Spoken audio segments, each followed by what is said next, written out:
महाभारत का युद्ध खत्म हो चुका था। कुरुक्षेत्र की उस जमीन पर एक अजीब सा सन्नाटा था। लेकिन ये शांति जीत वाली नहीं थी, ये तो लाखों योद्धाओं के बलिदान की खामोशी थी। पांडव जीत तो गए थे, पर उनके दिलों में जश्न का कोई नामो निशान नहीं था, सिर्फ एक गहरा पछतावा था। यही सवाल धर्मराज युधिष्ठिर के मन में बार बार गूंज रहा था। उन्हें ये एहसास हो रहा था कि ये जीत एक ऐसे कीमत पर मिली थी जो बहुत बहुत भारी थी।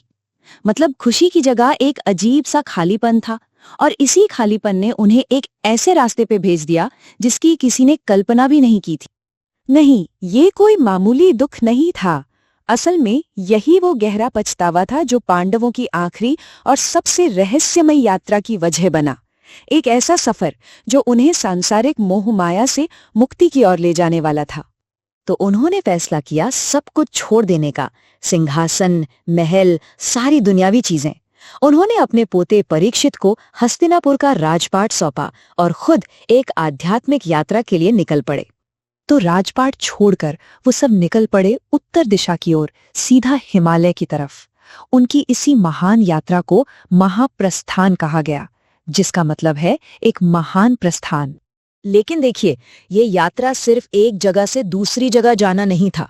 इसके 3 मतलब थे। एक तो ये स्वर्ग की ओर एक आध्यात्मिक चढ़ाई थी, दूसरा अपनी जिंदगी को त्याग कर मौत को अपनाना था, और सबसे बढ़कर ये उनके धर्म और नैतिकता की आखिरी और सबसे बड़ी परीक्षा थी। और जैसे ही वो अपनी यात्रा शुरू करते हैं, एक अजीब सी बात होती है। एक साधारण सा कुत्ता न जाने कहां से आकर चुपचाप उनके पीछे चलने लगता है। किसी को नहीं पता था कि ये कौन था या क्यों साथ चल रहा था, पर वो उनका आखिरी साथी बनने वाला था।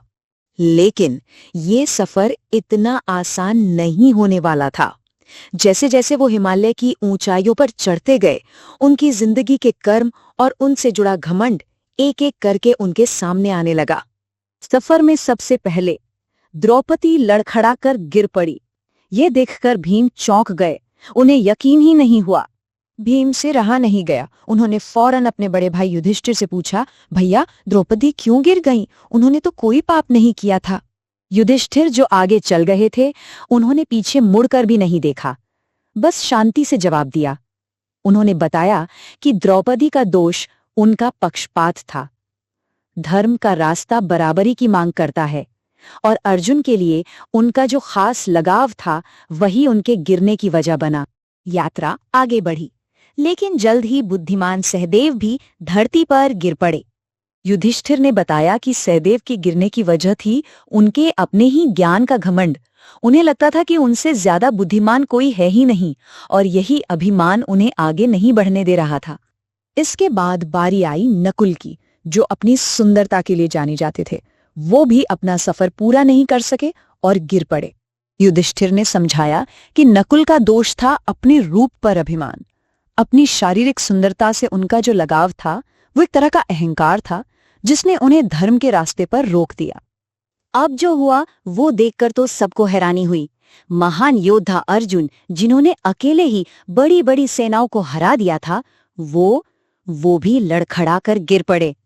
युधिष्ठिर ने खुलासा किया कि अर्जुन के गिरने की वजह थी उनकी अपनी ही वीरता पर अहंकार। उन्हें घमंड था कि वो अकेले ही एक दिन में सारे दुश्मनों को खत्म कर सकते हैं, पर वो ऐसा कर नहीं पाए थे। यही अहंकार उन्हें ले डूबा, और आखिर में महाबली भीम भी लड़खड़ा कर गिर पड़े। अब सिर्फ युधिष्ठिर और वो वफादार कुत्ता ही आगे बढ़ रहे थे। गिरते गिरते भीम ने पूछा, भैया मुझ में क्या दोष था? युधिष्ठिर ने बताया कि भीम को अपनी ताकत पर बहुत घमंड था। वो अपनी भूख और बल के दिखावे में अक्सर दूसरों के दुख को नजरअंदाज कर देते थे। शक्ति का यही अहंकार उनके गिरने की वजह बना। तो इस तरह एक एक करके हर एक नायक, चाहे वो कितना भी बड़ा क्यों न हो, अहंकार के किसी न किसी रूप का शिकार बन गया। द्रौपदी पक्षपात का, तो सहदेव ज्ञान के अभिमान का। यही इस यात्रा का सबसे बड़ा सबक है। अहंकार ही पतन का कारण बनता है। अब अकेले युधिष्ठिर अपने उस वफादार कुत्ते के साथ सफर के आखिर तक पहुंचते हैं। वो स्वर्ग के दरवाजे पर खड़े हैं, जहां उनकी आखिरी और सबसे बड़ी परीक्षा उनका इंतजार कर रही थी। स्वर्ग के देवता इंद्र खुद सामने आते हैं और युधिष्ठिर को सशरीर, यानी इसी शरीर के साथ स्वर्ग में आने का न्योता देते हैं। लेकिन एक शर्त थी, उन्हें अपने साथ आए इस कुत्ते को पीछे छोड़ना होगा। लेकिन युधिष्ठिर ने स्वर्ग में जाने से साफ मना कर दिया। उन्होंने कहा कि जो प्राणी अंत तक उनके साथ रहा उसे वो किसी भी कीमत पर नहीं छोड़ सकते, ये धर्म के खिलाफ होगा। और जैसे ही युधिष्ठिर ने अपना फैसला सुनाया, एक चमत्कार हुआ। वो कुत्ता अपने असली रूप में आ गया। वो कोई और नहीं बल्कि स्वयं धर्मराज थे, जो अपने ही पुत्र की वफादारी और करुणा की आखिरी परीक्षा ले रहे थे। तो युधिष्ठिर ने ये आखिरी परीक्षा भी पास कर ली। उन्होंने साबित कर दिया कि सच्चा धर्म सिर्फ नियमों का पालन करना नहीं, बल्कि करुणा और निष्ठा है। और यही महाभारत का असली अंत है, जो हमें याद दिलाता है कि आखिर में अहंकार नहीं बल्कि धर्म की ही जीत होती है। सवाल यह है कि हमारे जीवन की यात्रा में हम किस चीज को सबसे ज्यादा महत्व देते हैं।